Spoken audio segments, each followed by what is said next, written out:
Hello friends, নমস্কার। আমি অর্পিতার হেসেলে আপনাদেরকে স্বাগত।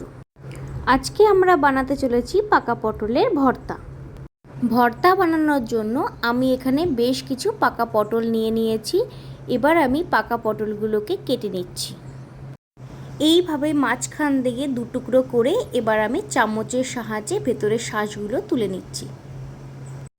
মাত্র 2 থেকে 3টে উপকরণ দিয়েই কিন্তু এই পটলের ভর্তা নিমেষেই বানানো যায়, আর খেতে কিন্তু খুব টেস্টি হয়। অবশ্যই আপনারা এটা বাড়িতে ট্রাই করে দেখবেন।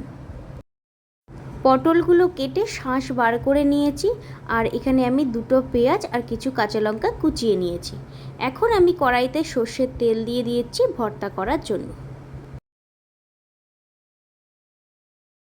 কড়াইয়ের তেল গরম হয়ে গেছে।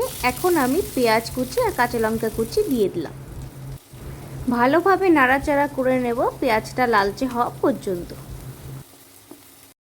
পেঁয়াজ কাঁচা লঙ্কা লালচে করে ভাজা হয়ে গেছে। এবার আমি পাকা পটলের শাঁসটা এর মধ্যে দিয়ে দিচ্ছি। এবার ভালোভাবে নাড়াচাড়া করে নেব আমি। এখন আমি এর মধ্যে স্বাদ মতো লবণ আর স্বাদ মতো হলুদ গুঁড়ো অ্যাড করছি। সব কিছু আমি খুব ভালোভাবে নাড়াচাড়া করে নিচ্ছি, এবং এটা আমি বেশ কিছুক্ষণ নাড়াতেই থাকবো যতক্ষণ না পর্যন্ত এটা একটু ড্রাই হয়ে আসছে। ভর্তাটা আমি 7 থেকে 8 মিনিট ধরে কষাচ্ছি। অনেকটা কিন্তু দেখো ড্রাই হয়ে এসেছে। অলমোস্ট আমাদের রেডি পটলের ভর্তা। এই ভর্তা বানাতে খুব জোর হলে 15 থেকে 20 মিনিট সময় লাগে। এখন আমি গ্যাসের ফ্লেম অফ করে দিয়েছি। আমাদের ভর্তা কিন্তু রেডি।